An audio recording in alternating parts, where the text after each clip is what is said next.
Later that evening, Isla stepped out onto the balcony to cool off. The Lagos night air kissed her bare back, and the sounds of the ocean whispered below.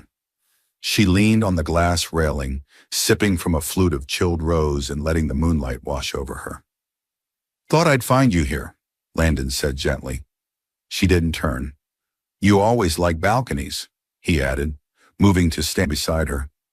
"Even when we were 12, said you liked the feeling of being between the ground and the sky. You remember that?" "I remember everything." She finally looked at him. He was close, closer than comfort allowed, but she didn't step away. "Landon," she said, voice barely audible. "What are we doing? Talking?" "No, I mean this. Us. Reconnecting like 17 years didn't just vanish. You're acting like we paused a movie and now we're pressing play again." He studied her, eyes soft. "What if that's exactly what I'm doing?" Isla stepped back, suddenly overwhelmed. "You don't get to just walk back into my life and make declarations." He didn't move. "And you don't get to pretend like you don't feel it too." She went still. "Feel what?" she asked. Landon stepped closer. "That pull, that thing between us, it didn't die, it just waited." Her breath caught. "This isn't some nostalgic reunion for me, Isla. I've thought about you, dreamed about you, for years. You're not just a memory to me. You're the one that never went away." She shook her head slowly. "You're making this hard."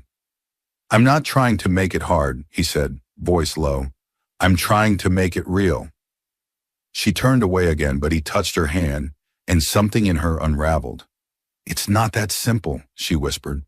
"I'm not the girl you used to know. I've changed." "Good," he replied.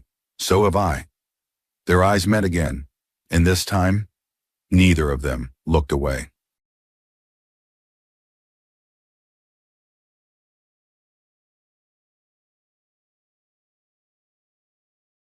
The sound of waves lapping gently against the dock was the only thing filling the early morning silence.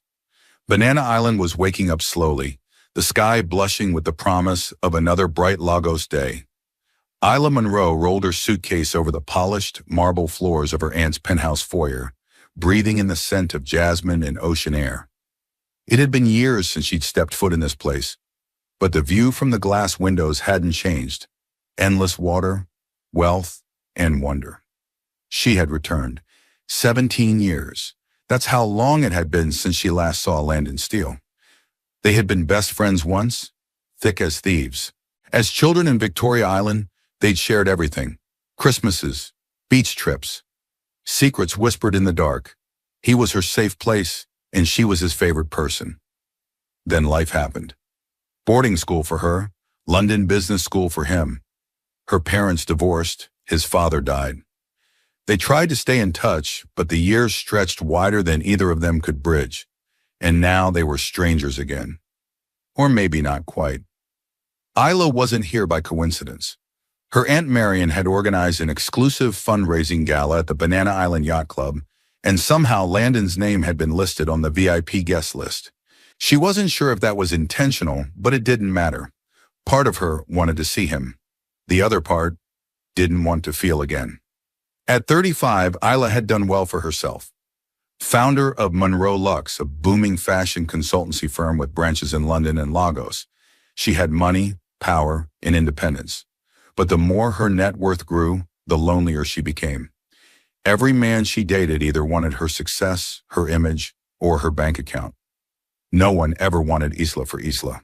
She padded into the open concept kitchen, poured herself a glass of fresh orange juice, and opened her phone. No messages. No welcome back to Lagos text from any of the people she used to know. Except for one, from Aunt Marion. "Landon will be there tonight.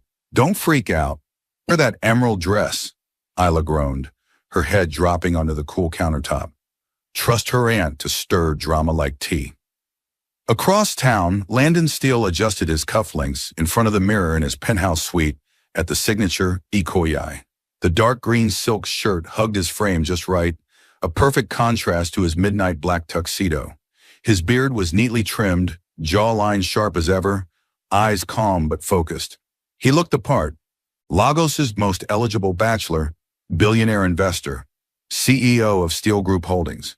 But inside, he was pacing. He had heard she was coming back. Isla Monroe, the girl who once knew him better than anyone. The girl he thought about every time his life slowed down for even a second. He never said it out loud, not even to himself, but losing touch with Isla had been the one regret that never faded. The first 5 years, he had excuses. School, work, life. The next 10, cowardice. He thought maybe she changed. Maybe she'd forgotten.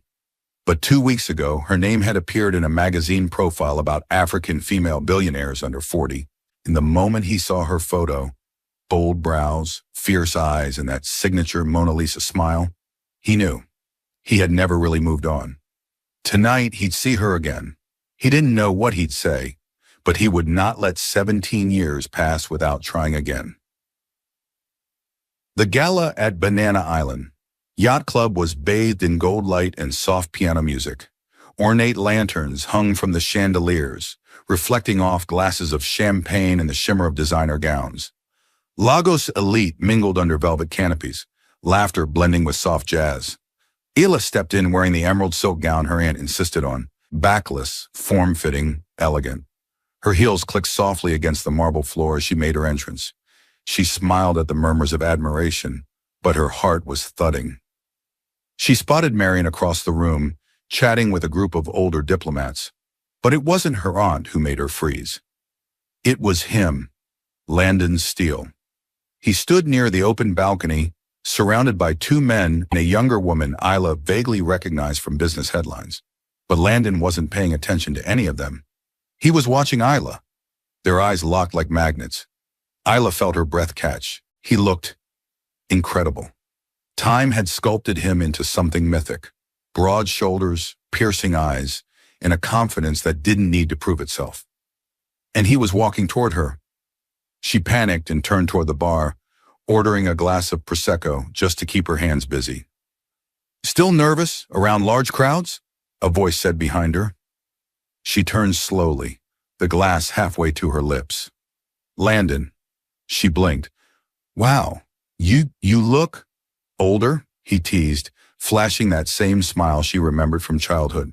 She laughed despite herself. "No, not older, just different, bigger, confident."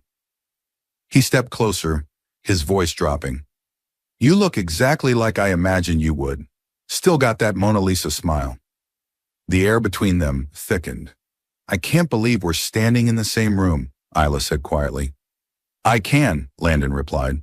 "I've been waiting for this." She looked away, unsure what to say. "I know we lost touch," he added, softer now. "But if there's any chance we could pick up even a piece of what we had, I'm not letting you go again, Isla." She stared at him. "We were just kids." Landon's voice dropped even lower. "Yeah, and even then, I loved you." The rest of the gala blurred around them, waiters weaving through candlelit tables, couples swaying to soft saxophone music, flashes from paparazzi cameras popping by the garden entrance. But Isla barely noticed. All she could think about was the way Landon had looked at her. Not like an old friend. Not like someone revisiting a memory.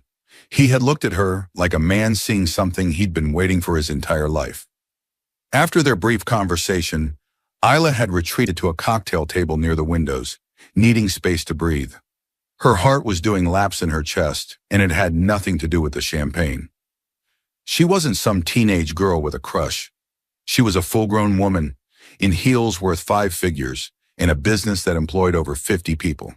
Yet Landon Steele's voice, deep, smooth, laced with old memories, had unraveled her in seconds. "Why are you hiding over here like Cinderella before midnight?" came a voice beside her. Aunt Marion, regal in a wine-colored ASO. Okay wrap dress paired with gold stilettos, slid into the empty seat beside her. I'm not hiding," Isla said, swirling her drink. "I'm observing." Marion gave her that knowing auntie stare. "He hasn't taken his eyes off you." Isla didn't even have to look to know Landon was still watching.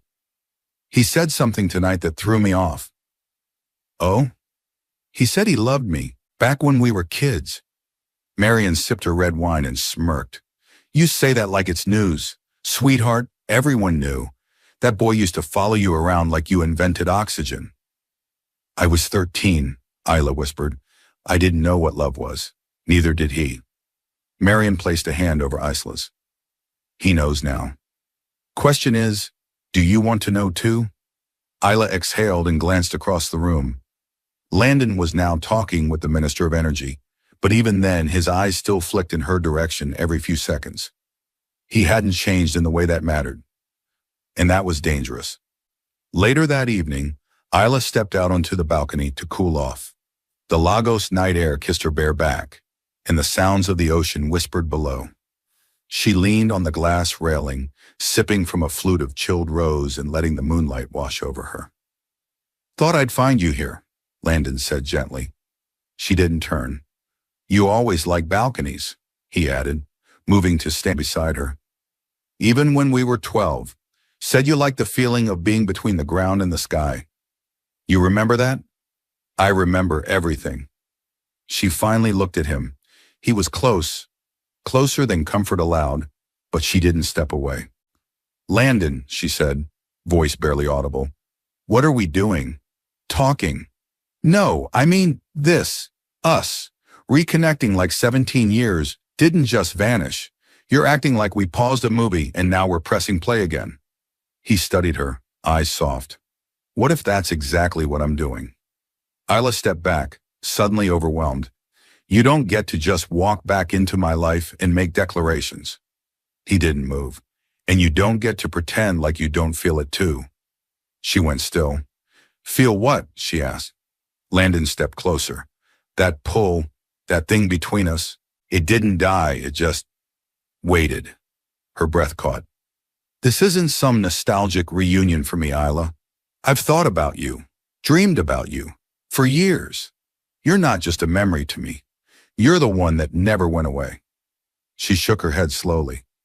You're making this hard. I'm not trying to make it hard, he said, voice low. I'm trying to make it real. She turned away again, but he touched her hand, and something in her unraveled. It's not that simple, she whispered. I'm not the girl you used to know. I've changed. Good, he replied. So have I. Their eyes met again, and this time, neither of them looked away. They left the gala separately, but the electricity crackled between them until the very end. Landon didn't press. Isla didn't invite, but something had been lit, and neither of them could put it out. 2 days later, Isla found herself sitting at an outdoor cafe in Ikoyi, watching raindrops slide down her coffee cup. She hadn't planned to meet Landon again. She had told herself she was too busy, too distracted, too emotionally unprepared. But when he texted, "One coffee, you owe me that after 17 years, she didn't say no. He arrived a few minutes later in a white linen shirt and navy slacks, looking like he'd stepped off the pages of a GQ Nigeria feature. He pulled out a chair and smiled. You came. You don't let people say no, do you? Only when it matters. They talk for hours. About the businesses they built, about the people they lost, about their mistakes. And at the end of it, when the rain had stopped and the sun peeked through the clouds, Isla realized something terrifying. She didn't feel like she was catching up with a stranger. She felt like she had come home. That night, as she stood in her hotel suite overlooking the lagoon, her phone buzzed. Landon. Still thinking about that green dress. She stared at the message for a long moment before replying. Isla. Still thinking about that look in your eyes. Landon. Would it scare you if I said I don't want to waste time? Isla's heart pounded. Isla. Yes, but not enough to stop me. The next morning, Isla Monroe stood on the balcony of her aunt's Banana Island penthouse, sipping fresh pineapple juice as the breeze danced through her silk robe. The sun had barely broken past the clouds, casting a honey gold filter across the lagoon and rooftops of Lagos's wealthiest district. The silence was comforting, broken only by the soft buzz of her phone. It was Landon. Brunch, one of the best spots in 6. I promise, No intense declarations this time, just mimosas and memories. She smiled despite herself. Where? Orchid House, 11 a.m. Dress like you didn't come to impress me. She laughed aloud. I always dress like that. See you soon. Orchid House Cafe was tucked into a discreet corner of Victoria Island, shielded by tall trees and velvet ropes. The staff knew better than to post celebrity guest arrivals online, and the garden seating was enclosed in privacy hedges. It was a sanctuary for Lagos's elite, somewhere you could sip mimosa without dodging cameras. Isla arrived at 10:59 a.m., dressed in an elegant ivory jumpsuit with soft curls framing her face and nude stilettos clicking softly against the polished tiles. She stepped into the garden lounge and immediately saw him. Landon Steele was already waiting. A crisp, short-sleeved shirt hugged his frame, and his dark slacks blended with the chic rattan furniture. He stood up when he saw her, lips tugging into that familiar half-smile that used to mean trouble back in the day. You came, he said, pulling her chair out like a gentleman. You bribed me with mimosas. He grinned. Whatever works. They ordered avocado toast, scrambled eggs, and fresh fruit. 2 glasses of mimosa appeared moments later, just enough fizz to set the tone. For a while, they talked like friends. Isla told him about her fashion consultancy and the madness of running branches in Lagos and London. Landon shared stories about negotiating billionaire deals and dealing with corporate sharks. But it wasn't the business talk that made Isla's heart flutter. It was the way he listened. Not like a man trying to impress her, but like someone who remembered the shy girl who once stitched her own prom dress and hid poetry under her bed. You still sketch? He asked gently. She blinked. What? Your sketches. You used to doodle designs in the margins of your notebooks. You'd never let me look. Her heart tugged. I forgot you remembered that. I remember everything, he said, even that you liked your agusi thick and your suya extra spicy. She smiled and looked down at her mimosa. You make it hard to keep walls up. Good, because I came to tear them down. Their eyes held, and Isla felt that invisible string again, the one that tied her present self to her 13-year-old self, the one who always looked for Landon in every room. After brunch, they walked through the nearby sculpture garden, shoes crunching softly against the pebbled path. The conversation flowed easily now, filled with banter, sarcasm, and unspoken tension. You know what I remember? She asked, nudging him lightly. What? The time you jumped into the lagoon because I dared you to, and then almost drowned because you forgot you couldn't swim. Landon laughed, rubbing the back of his neck. I was 13, trying to impress a girl. Well, you failed miserably. I had to scream for help. He chuckled. Still worth it. They stopped by a koi pond, the sunlight playing off the rippling water. Isla leaned against the railing, watching the fish. You know, I used to wonder what it would be like, she said. What would be like? Seeing you again, after all these years. He tilted his head. And? I thought maybe we'd be awkward. Or different. But this? It feels familiar. Easy. A little too easy. Landon stepped closer. Familiar doesn't mean weak, Isla. Sometimes it means right. She bit her lip. You say all the right things, like you've practiced. I have, he admitted, for 17 years. She turned to him, lips parted. Why now, Landon? Because I'm done wondering what we could have been, he said. I don't want to die with what if tattooed on my soul. The wind stirred her curls. Her heart thudded in her chest. I'm not ready, she whispered. I'm not asking for all of you, he said. Just dinner tomorrow night. Let me show you who I am now. She nodded slowly. Okay. That night, Isla lay in bed, staring at the ceiling fan spinning above her. Every part of her felt alive in a way it hadn't in years. Landon wasn't playing a game. He remembered the way her hand trembled when she was nervous. He remembered that she hated loud spaces but loved street food. He remembered her, and she couldn't deny it anymore.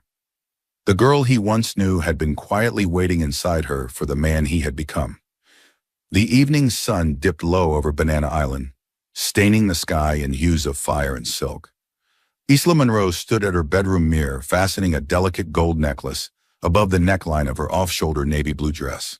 She looked elegant, composed, but her insides told another story entirely. This was not just dinner.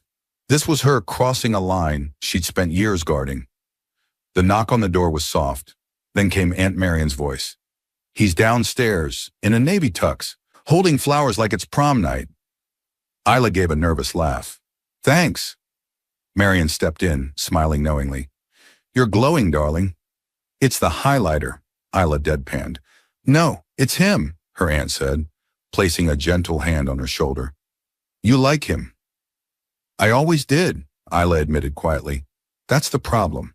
Marian kissed her cheek. "Then don't run this time." Landon Steele was waiting at the bottom of the stairs, looking devastatingly handsome, in a tailored tuxedo with a deep satin lapel. In his hand was a single white lily, her favorite. He had remembered again. "You clean up well," she said as she descended the staircase. "So do you," he replied, eyes drinking her in with a quiet reverence. She accepted the flower with a small smile. "You always knew how to disarm me." He offered his arm. "Shall we?" Dinner was at Luce, a rooftop Italian restaurant overlooking the Lagos Lagoon. The skyline twinkled with the city's pulse as live violinists played soft music beneath crystal chandeliers. Their table was secluded, the perfect combination of elegance and intimacy. They ordered grilled sea bass, creamy risotto, and 2 glasses of aged red wine. The conversation started easy. Travel, work, funny childhood memories, but eventually it slipped into deeper waters. "So," Landon said, setting down his fork, "tell me something you don't tell most people." Isla sipped her wine, thinking. "Sometimes," she said slowly, "I wish I wasn't wealthy." He blinked, surprised. "Really?" She nodded. "It complicates everything. Every man I've dated in the last 10 years looked at my balance sheet before they saw me. I'm always a prize, a name to elevate their ambition. I've stopped trusting. I've stopped believing someone could love me without agenda." Landon's expression softened. "Is that why you haven't married?" "I tried once," she said quietly. "He proposed after 6 months. I found out a week later he was negotiating a partnership deal with my company's board. I walked away the same night." "Good," Landon said firmly, "because you deserve better." She met his gaze. "You scare me." He leaned in slightly. "Why?" "Because you don't need anything from me. You're not trying to use me. You're just here, and I don't know what to do with that." Landon exhaled. "Isla, I'm not here because of what you have. I'm here because of what we had, and maybe still do." She stared at him for a long moment. "What if we try, and it breaks us? What if we don't, and we miss the best thing we ever had?" The music swelled around them as the moment stretched between truth and choice. After dinner, they walked along the marina boardwalk, the lights casting a soft glow over the water. Isla's heels clicked gently on the wooden path as Landon walked beside her in silence. Not pushing, just present. Finally, she stopped. "I keep thinking, what if I'm wrong about you?" she said, turning to face him. "Then let me prove you're not." He stepped closer. "Let me in, Isla." She looked up at him, heart racing. The boy she used to know had turned into a man who knew exactly what he wanted, and that terrified her. But more than that, it thrilled her. And when he leaned in to kiss her, soft, slow, careful, she didn't pull away. Later that night, Isla sat curled on her aunt's balcony, sipping warm tea and staring into the dark lagoon. Her lips still tingled. Her heart felt full and light, like a balloon she didn't know how to hold on to.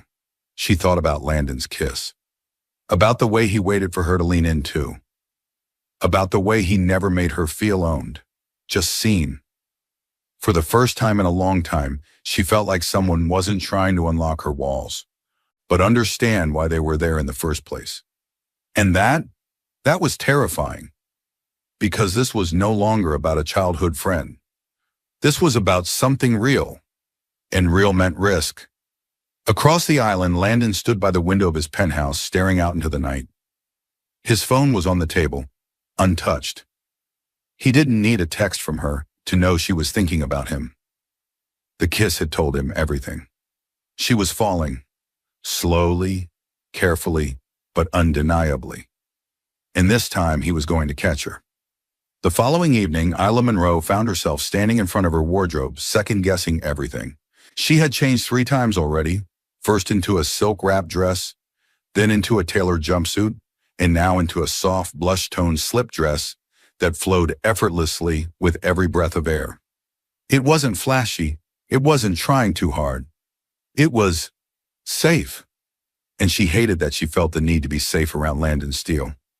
"You've never dressed safe a day in your life," Aunt Marion said, appearing in the doorway, wine glass in hand. "Why start now?" Isla sighed. "Because I'm not sure what tonight is."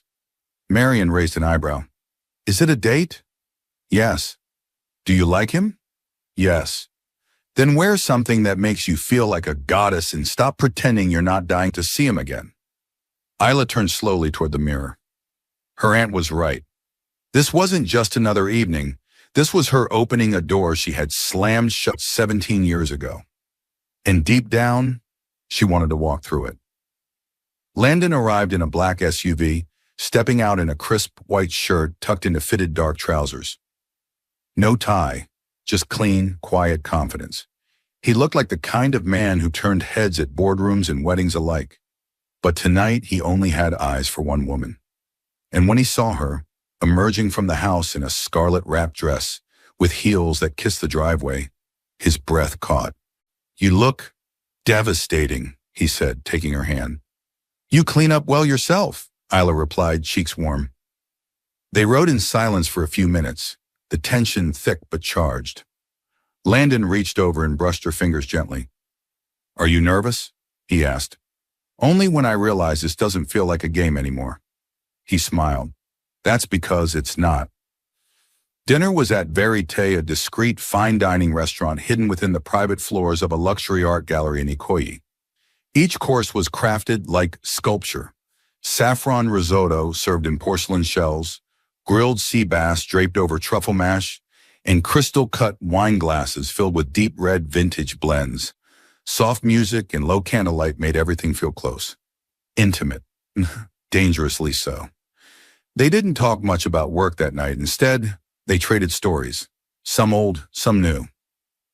"I remember your 12th birthday," Landon said. "You wanted a chocolate fountain, but the caterer brought strawberry." "I cried for 2 hours," Isla groaned. "You brought me a chocolate bar and told me to pretend. I think that was the first time I thought you were brilliant. I thought it was the first time you looked at me like I wasn't just your annoying best friend." She laughed softly, head tilting. "You were never annoying. You were just too good." They stared at each other, the moment stretched tight like a bow. He leaned forward. "You still see me that way?" "I don't know what I see anymore," she admitted, "but I know what I feel." Landon exhaled. "And what's that?" "Terrified, excited, vulnerable." He reached across the table and took her hand. "Same." After dinner, they walked down the spiral staircase of the art gallery, the marble floors echoing beneath them. The entire building had emptied for the night, and it felt like they had the whole place to themselves. They stopped in front of a painting, an abstract blend of gold and midnight blue, depicting 2 bodies just barely touching at the fingertips. Isla studied it, arms folded loosely across her chest. "It's like they're reaching for something," she murmured, "but they're scared it'll vanish if they do." Landon looked at her instead of the painting. "Maybe they're scared it'll stay." She turned toward him slowly. "Is that what we are?" He stepped closer. "I don't want to just reach anymore, Isla. I want to hold." Their breaths mingled. Isla looked into his eyes and saw no games, no pretense. Just the boy she once knew and the man he'd become, layered and real. And in that moment, all the walls she had carefully built didn't stand a chance. She nodded once. "Come home with me." They didn't speak on the drive back. There was too much electricity crackling in the silence, Too many unspoken things dancing in the space between their hands. When they arrived, the staff had long gone for the night. The house was quiet, bathed in soft moonlight through the large windows. Isla turned to him at the door. "You can still walk away. I've waited 17 years. I'm not walking anywhere." She stepped inside and he followed. The kiss started like a whisper. Soft, tentative, testing. Then it deepened. Years of emotion and longing colliding into something hot, desperate, and impossibly tender. His hands held her face like she might disappear. Her fingers curled into his shirt, anchoring herself to this moment. They moved through the house, through time, shedding fear and fabric along the way. In her bedroom, he paused. "You sure?" he asked, breath ragged. "Yes," she whispered. "Don't make me think tonight." He didn't. That night, their bodies spoke where words had failed. He touched her like he'd studied her skin in dreams. She held him like she'd been waiting for the second chance before she even knew she'd missed it. There were no promises. No labels. Just them. And the electricity of rediscovered love. Sometime after midnight, they lay wrapped in each other. The city outside slept, but neither of them did. Isla stared at the ceiling, chest rising slowly. "I didn't plan this," she whispered. Landon brushed her hair back gently. "Neither did I." She rolled toward him. "What happens now?" He held her gaze. "Now. We stop pretending this is temporary." 2 weeks passed. 2 perfect, maddening, complicated weeks. Isla Monroe had slipped into a rhythm with Landon that she never expected. Dinners, long phone calls, stolen kisses in the elevator of her building. Yet despite the growing intimacy, she'd been holding something back. A nagging feeling in the pit of her stomach. And it wasn't just emotional. It was physical. The morning nausea, the exhaustion, the way her body seemed slightly off-kilter, like her center of gravity was shifting in slow motion. She had chalked it up to stress, to falling too hard, too fast. But deep down, Isla knew something was different. Then came the day she fainted. She was in a design meeting at her Lagos office discussing a new capsule collection launch, when the heat surged to her head and the lights blurred into a spinning mess. She woke up in the arms of her assistant, blinking under the cold air of the boardroom AC. "Ma'am, are you okay?" someone had asked. She wasn't. Not at all. That afternoon, Isla sat in a private room at a boutique hospital in Ikoyi, arms crossed as the doctor ran the final scan. She had come alone, her driver waiting discreetly in the lot. She didn't want company. Not yet. When the doctor finally turned from the monitor, her expression was unreadable. "Well, Miss Monroe," she began with a gentle smile, "you're pregnant, about 7 weeks along." Isla exhaled shakily, not sure if she wanted to laugh or throw up again. "There's more," the doctor added. Isla blinked. "What do you mean?"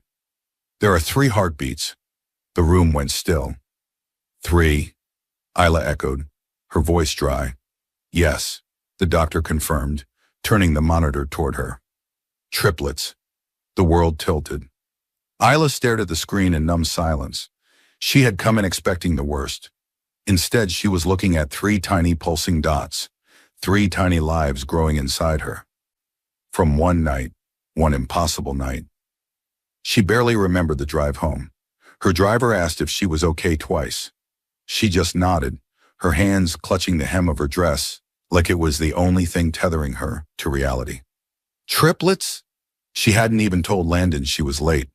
They hadn't talked about that night since it happened. Things between them were light, flirty, surface level, deep. Neither had dared acknowledge that they'd crossed a line neither could uncross. And now, this. A baby. No, 3 babies would change everything. What would he say? What would he think? Would he walk? No, this was Landon. He wasn't that kind of man. But still, fear wrapped itself around her chest like steel wire. That night, Landon showed up at her place unannounced, holding Thai takeout and flashing his crooked smile. "I figured you hadn't eaten. Your assistant said you left the office early." She froze. You called my assistant? She called me first. Said you looked pale. I got worried. Isla opened the door, heart racing. You shouldn't have come. His smile faded. What's wrong? She stood there, caught between confession and collapse. I need to tell you something, she said, finally stepping aside. He entered slowly, setting the food on the kitchen counter. I went to the hospital today, she began. His posture straightened immediately. Are you sick? Isla. I'm not sick. She walked to the living room, turned, and faced him. Her eyes burned with unshed tears. I'm pregnant. Silence. A slow breath left his lungs. Landon stared at her, then moved closer. Okay, I wasn't expecting that, but there's more, she interrupted. He blinked. More? It's triplets. This time he sat. He didn't speak, just stared at the floor, processing. 3. His mind spun with logistics, responsibilities, risks, then circled back to her. How are you feeling? He asked finally. She blinked. You're not going to scream. Ask for a paternity test? Tell me I ruined your life? No. Why not? Because I've known you since we were children, he said, rising to his feet. You're not a liar, and because I was there too, it takes two, Isla. She pressed her hand to her chest. You're taking this way too well. He moved closer. I'm terrified. My whole life just flipped on his head. But if you think I'm going to disappear now, you don't know me as well as you think you do. Tears broke free then, slipping down her cheeks before she could stop them. Landon stepped forward and wrapped her in his arms. You're not doing this alone. Not now. Not ever. That night, Isla fell asleep wrapped in his arms, her head on his chest, listening to the steady thud of the man who once loved her in silence, and now stood beside her in chaos. The morning sun streamed gently through the blinds Isla's Banana Island bedroom. She blinked awake slowly, her hand instinctively settling over her belly. 3 lives. The thought still sent tremors through her chest. Landon was already up. She could hear the clinking of plates from the kitchen. The smell of brewed coffee wafted in with comforting warmth. For a moment, she just lay there staring at the ceiling, trying to steady her heartbeat. How had they gotten here? One night, one kiss, one moment of surrender. And now 3 heartbeats lived inside her, and Landon was in her kitchen making toast like they were already a family. It terrified her. She finally pushed off the sheets and stepped into the hallway. Landon stood barefoot in dark joggers and a plain black t-shirt, plating scrambled eggs and grilled plantains. His back was turned, but he must have heard her steps. Morning, he said without turning. Hungry? She leaned against the doorframe, arms crossed loosely. I didn't know you could cook. He glanced over his shoulder with a grin. Only when it's for someone important. Her throat tightened. He plated the food, grabbed 2 mugs, and joined her at the island. They ate in silence for a few minutes, her stealing glances at him between bites, him acting like the world hadn't just split open. Finally, Isla put her fork down. We need to talk about this. Landon looked up, calm. I know. You're acting like it's no big deal.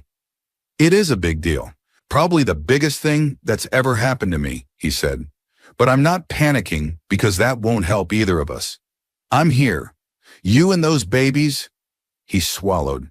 You're mine now. I'll do whatever it takes. She looked away, suddenly overwhelmed. It's not that simple, Landon. Why not? Because I didn't plan for this. I didn't plan for you. My whole life was structured, safe, I was careful. And then one night that changed everything, he finished gently. She nodded, her voice tight. What if I'm not ready? What if I mess this up? What if I push you away like I do everyone else?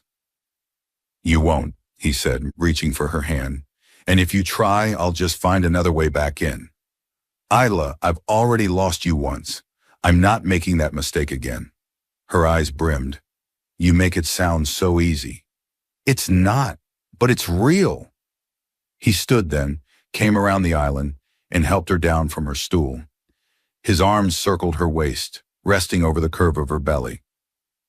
I'm not asking for perfection, he murmured. I'm asking for a chance, to show you that I mean this. She looked up at him. This scares me. I know, he said. It scares me too. And then he kissed her. Not like the first time when it had been about tension and memory and urgency. This kiss was slow, intentional, like he was kissing away every fear, every wall. She kissed him back, deeply, desperately, until tears threatened again. And this time she didn't pull away. Because in his arms, even the chaos felt like home. Over the next few days, their dynamic shifted. Landon insisted on accompanying her to her next scan, despite her hesitance. He had already called his lawyer to start updating his will. He started sketching out a baby room in his penthouse, even if Isla hadn't said anything about moving in together. She was still processing. But Landon? He had already decided. This was his family now. One evening, they sat on the balcony, wrapped in a plush throw, a tray of tea and fruit beside them. The city sparkled below, Lagos glittering like a diamond necklace laid across the coast. I haven't told my team, Isla said quietly, about the pregnancy. You don't have to rush. I run an image-based brand, she added. People expect me to look perfect, be perfect, stay unattached. I'm afraid of what they'll say, what they'll think. He turned to her, brushing her curls behind her ear. You're not just a brand, Isla. You're a woman, a powerful, brilliant one. And if your world can't handle you being a mother, it doesn't deserve you. She rested her head on his shoulder. Why do you believe in me so easily? Because I've seen you fight for everything, he whispered, and now it's my turn to fight for you. They sat like that for a long time. No titles, no plans, no pressure. Just two people suspended in something too big for words. But peace doesn't last forever. The next morning, a phone call shattered the quiet. Isla answered groggily, expecting it to be her aunt or her office manager, but the voice that greeted her was cold, smug. Miss Monroe, I assume you've seen the blogs. She froze. Who is this? The name isn't important, but I thought you should know. Someone's leaked your ultrasound picture, and Landon's name is trending alongside the phrase triplet scandal. The call ended. Isla sat up in bed, panic squeezing her ribs. She opened Twitter, Instagram, every gossip page in Lagos. And there it was. Billionaire Landon Steele, expecting triplets with secret lover. Sources confirm she's fashion mogul Isla Monroe. A wave of nausea hit her. Not from pregnancy, but from fear. Her world was no longer private. The secret was out. The sound of Isla's phone buzzing on her marble nightstand was relentless. Every time she tried to close her eyes and breathe, it vibrated again. Another call, another notification, another headline she didn't want to read. By 8 a.m., it was no longer just gossip blogs. Business media outlets had picked up the story too. Steele Group caught in private scandal. Triplets on the way with fashion executive Isla Monroe. Monroe Lux's queen pregnant with billionaire heir's children. Is it love or leverage? Boardrooms, babies, and billionaires. The hidden romance that shook Banana Island. Isla gripped the sink in her bathroom, staring at her reflection like it belonged to someone else. This wasn't how she wanted the world to know. This wasn't how she wanted her babies to enter the spotlight. And the worst part? She had no idea who leaked it. Landon arrived at her house 30 minutes later, visibly furious. He was dressed in black jeans and a storm gray shirt, no jacket, just raw energy and clenched fists. I'm handling it, he said the moment she opened the door. Handling what exactly? Isla replied sharply. My personal life trending on Nigerian Twitter? Random journalists emailing my staff for comments? I've already called my legal team. They're tracing the leak, and we're sending cease and desist letters by noon. Isla stepped back, folding her arms. Why does it feel like this is more about protecting your image than mine? Landon blinked. What? I didn't ask for this, Landon. I didn't ask to be thrust into the middle of a scandal. Neither did I, he said, voice tight. Oh, please, Isla snapped. You've been Lagos' most eligible bachelor for a decade. This will only make you more interesting. Me? I run a fashion consultancy built on control and exclusivity. I've already gotten 2 messages from investors wondering if I'm stepping away. Landon's brows furrowed. I didn't leak this, Isla. I didn't say you did. But you're acting like this is my fault. She turned away, unable to look at him. It's not your fault, but it's still my mess. He followed her into the living room. Our mess, Isla. Ours. You don't get to shut me out now. Her voice trembled.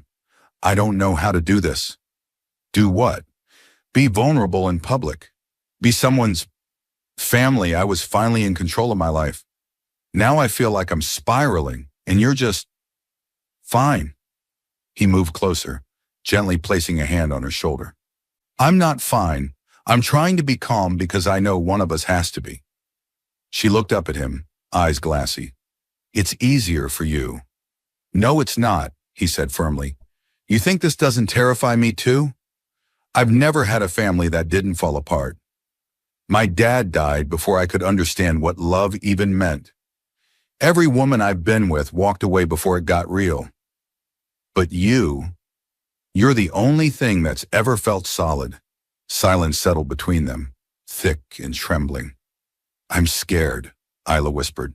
So am I, he replied, but running from this won't make it go away. She pulled back, suddenly cold.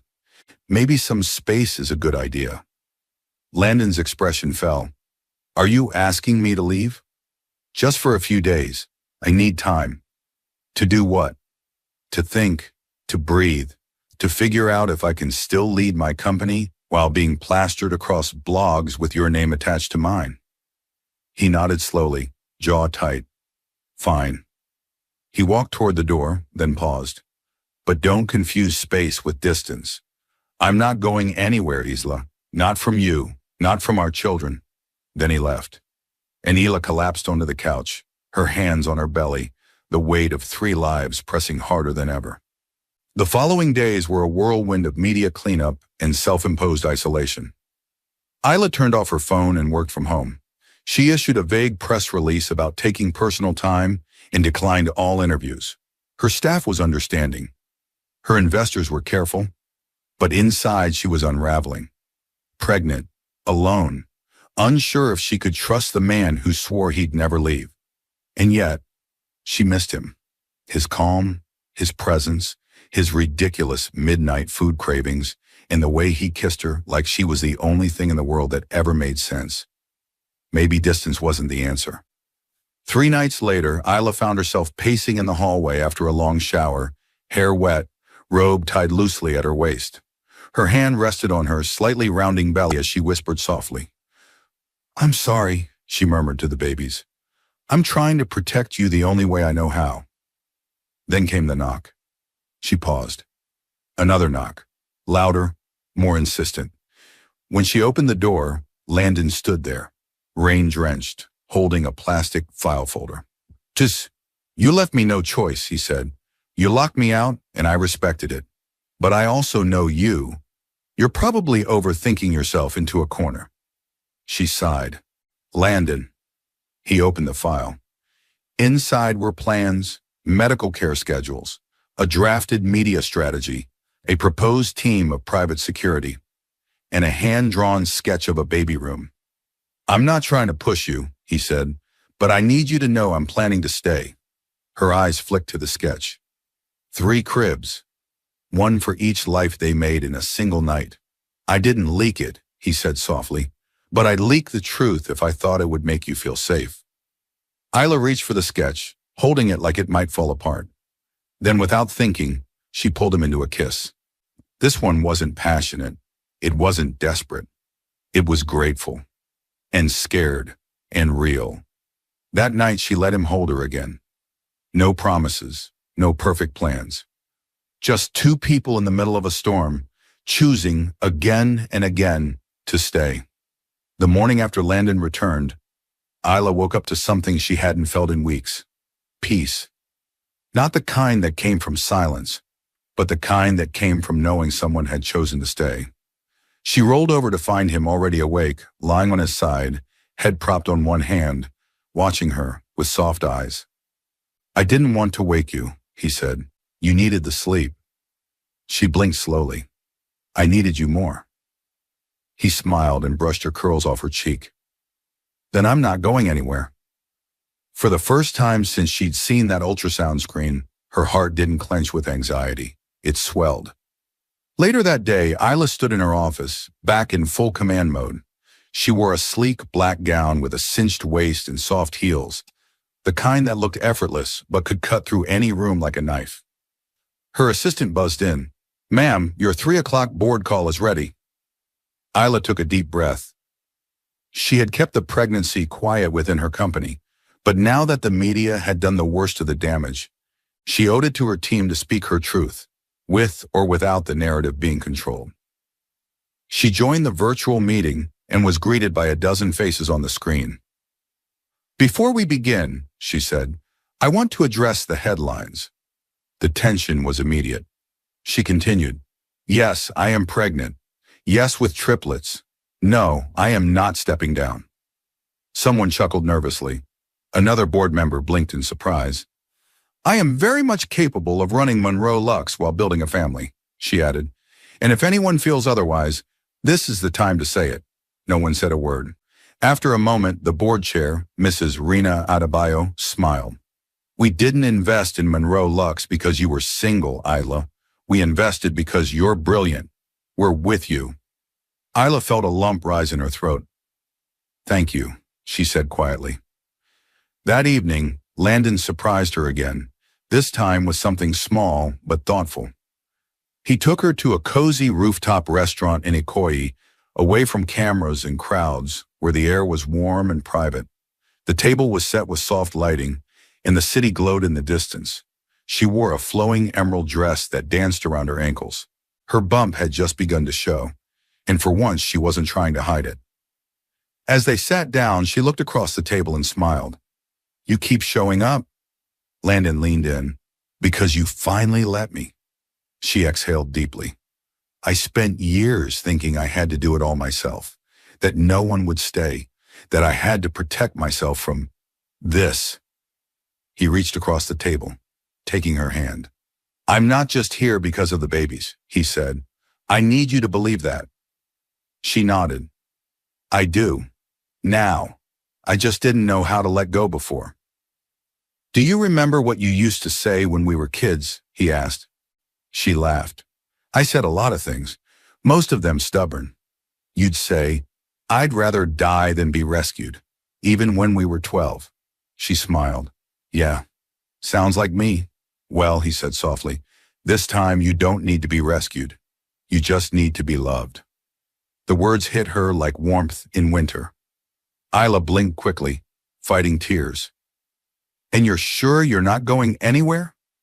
Landon nodded. "I've loved you since I was 15. I just didn't know it back then." After dinner, they walked slowly under the city lights, her fingers intertwined with his. He moved slower than usual, careful not to rush her, always attuned to her every step, every shift. "Have you thought of names yet?" he asked. She laughed. "I barely wrapped my head around the fact that there are 3 of them." "Well," he said, "I've been brainstorming." "Oh, really?" "Of course. How else am I going to beat you to it?" They spent the next hour arguing playfully over names. Some ridiculous, some beautiful. They talked about schools and childhood memories and what kind of parents they wanted to be. It wasn't a grand plan, but it was theirs. Later that night, Isla sat at her vanity, brushing her hair when Landon appeared in the doorway, holding a velvet box. Her heart stopped. "What's that?" "Don't panic," he said quickly. "It's not what you think." She raised an eyebrow. "It better not be."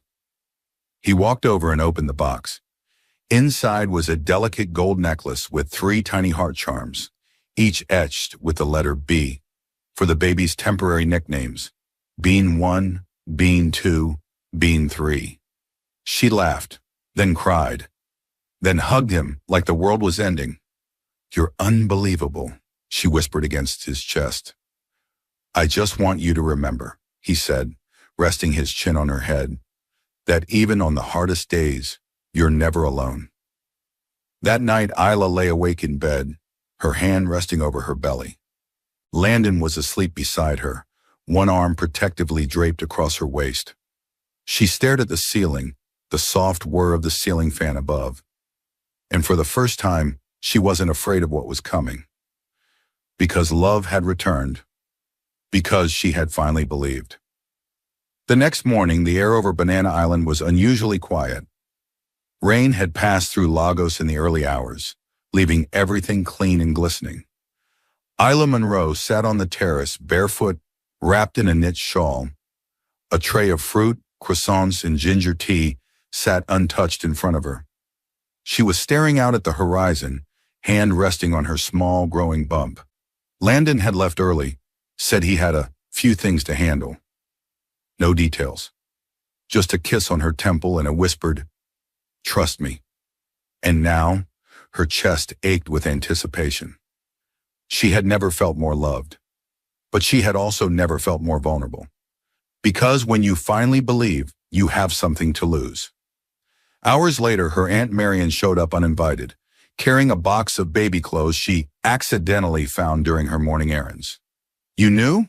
Isla asked, arms crossed, trying to hold back a smile. Marion just winked. "About what?" "Whatever Landon is planning." "I know he told you." "I have no idea what you mean," she said, clearly lying. "But if I were you, I'd put on something gorgeous. Something white." "White? Or blush? He said you glow in blush." Isla groaned. "You're both impossible. And you're loved. Now get dressed." That evening, Isla was driven, blindfolded, to an unknown location. She protested the entire way. "Is this necessary?" "Yes," her aunt said from the front seat. "No peeking." She felt the car slow, then stop. The door opened, and a strong hand reached for hers. She knew it was him. The second his fingers touched hers, her pulse settled. "You okay?" Landon asked softly. "I haven't been this nervous since my first investor pitch," she admitted. He chuckled. "Well, tonight is about returns." She pulled off the blindfold and gasped. They were standing inside the lobby of Azure Heights, one of Lagos's most luxurious high-rises. The penthouse suite had been transformed into a world of warm lights, candles, and soft jazz humming through hidden speakers. The entire space had been remodeled into a private dreamscape, and at the center of it all, near the glass windows overlooking the sea, stood a white baby grand piano. "Landon," she whispered. He walked her forward, still holding her hand. "This," he said, "is our new home." She stopped. "What?" "I bought it 2 months ago. I've been renovating it in secret. I wanted to give you a space that wasn't yours alone, or mine alone, but ours." Her eyes filled instantly. "It's soundproofed, protected, private. You'll never have to worry about press or noise, or feeling unsafe." "Landon, I don't need a palace." He smiled. "I know, but you deserve one anyway." Then he stepped back and pulled a small velvet box from his pocket. Isla's breath hitched. "No pressure," he said quickly, almost nervous for the first time in weeks. "I'm not doing this because we're having children. I'm not doing it to fix something. I'm doing it because I want to wake up beside you for the rest of my life. And because I've been in love with you since we were kids, and you dared me to eat 6 scoops of ice cream at once." She laughed through the tears. He knelt. "Isla Monroe, will you marry me?" She didn't hesitate. "Yes," he said breathlessly. 1,000 times, yes." The next hour blurred into laughter, kisses, and phone calls to friends and family. Marion cried so hard she had to sit down with a glass of wine. Landon kissed her hand at least a dozen times. They danced barefoot on the marble floor while the sun set across the ocean, the lights of Lagos beginning to twinkle below. And when he wrapped his arms around her belly during their slow dance, she whispered, "They're kicking." He smiled. "They're saying yes, too." In the weeks that followed, their lives transformed. Landon's penthouse became a home. Cribs installed, soft lighting designed for late-night feedings, a reading nook built just for Isla. They met with a pediatrician, hired a private maternity chef, and began nesting in the most luxurious way possible. But amidst the luxury, what truly mattered was the quiet joy. The way Landon spoke to the babies at night through her belly. The way Isla, without realizing it, began to call his place ours. One night, curled up in bed, she whispered, "I used to think love meant giving up control." "And now?" he asked. "Now I know it just means sharing it." The wedding was private. A garden ceremony behind their home, overlooking the water. White florals, golden accents, and soft jazz. No press, just family and a few close friends. She wore a satin gown that floated like clouds, and he wore an ivory tuxedo with no tie, just ease. They exchanged vows barefoot under the stars, standing on petals. Landon whispered, "We've already done forever once. Let's do it again, but better." And Isla said, "This time I believe in us." 6 months later, the white villa in Banana Island stood tall, wrapped in soft ivy, its high glass windows catching the Lagos sunlight and scattering it like diamonds across the marble porch. It wasn't just a house anymore. It was a home, one built for friendship, forged in love, and softened by the coups of 3 brand new lives. Inside, laughter echoed through the hallway. Landon Steele sat at the breakfast island, wearing a loose cotton t-shirt and soft gray sweatpants, scrolling through an email on his tablet. On the counter in front of him was a half-empty mug that read, "Grumpy but taken." From the living room came a familiar sound, soft baby cries, followed by the soothing hum of jazz from the Bluetooth speakers and a whispered lullaby in Isla's voice. "Babe," Landon called out, pretending to sound annoyed, "your daughter is crying. I think she's demanding a full audience." "I'm coming, Your Highness," Isla replied from the nursery, her voice warm and teasing. Moments later she appeared, barefoot, glowing, her curls piled into a messy bun, dressed in a robe with one tiny sock stuck to her shoulder and a pacifier in her hand. "Which one this time?" she asked, arching a brow. "The loud one." "That narrows it down to 2, she smirked, handing him the pacifier.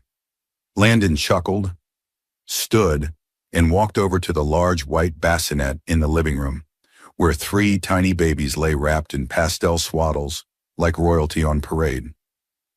"Morning, my girls," he said, lifting the loudest of the trio, Zara, into his arms. She instantly calmed, staring up at him with sleepy eyes and an almost smug expression. "She's already got your sass," he murmured. "She's got your stubbornness," Isla countered, walking up behind him and slipping her arms around his waist. "And your dimples." Their other 2 daughters, Zoe and Zia, remained asleep, at least for the moment. "I still can't believe there are 3, he whispered. "I still can't believe we made them," Isla replied. They stood there quietly for a moment, soaking in the peaceful chaos of their new life. It hadn't all been easy. There were sleepless nights, teary days, and more diaper explosions than either of them cared to count. There were hormonal shifts, moments of fear, and even a brief hospital scare when one of the babies had jaundice. But through it all, they held on. To each other.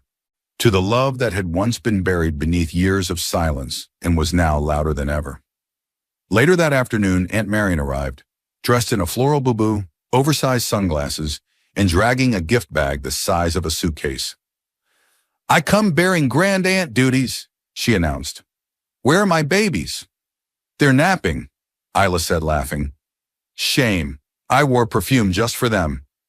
Marion spotted the wedding photo sitting on the console table, framed in soft gold lace.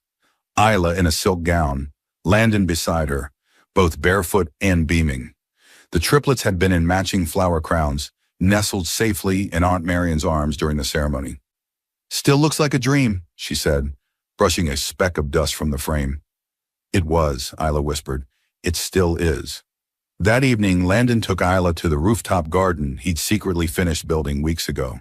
The vines were blooming with white hibiscus and fairy lights wrapped gently around the trellises.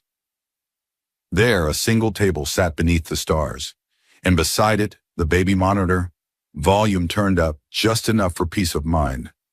He pulled out her chair. She arched a brow. Another surprise? I wanted one last vow, he said. They sat, fingers laced between them, as the breeze whispered around them. You first, she said. He cleared his throat dramatically. I vow to never eat the last plantain chip without asking. She laughed. Liar. I vow, he continued, to love you even when you steal all the blankets. I don't. Okay, I do, she grinned. I vow to remind you every day that you're not just the mother of my children, but the woman who rebuilt my heart. Her smile faltered slightly, overwhelmed. That's not fair. Your turn. She took a breath, blinking away tears. I vow to always keep choosing us, even when I'm tired, even when I'm scared. Landon's eyes softened. I vow to raise these girls with the same love we were raised in, the kind that's patient and kind and full of second chances. He reached over, cupping her cheek. And I vow, she added, her voice breaking, to never let another 17 years go by without kissing you good morning. They leaned into each other, their lips meeting in a kiss that wasn't fiery or rushed, but deep, anchoring, infinite. The kind of kiss people spend lifetimes chasing. Below, the soft cries of their daughters echoed through the monitor. Isla stood, smiled. Back to work. Landon grinned, following her inside. Back to forever. Because sometimes love doesn't come with fireworks and fairy tales. Sometimes it comes back 17 years later, holding a baby bottle, 3 bassinets, and a vow you never stop believing in.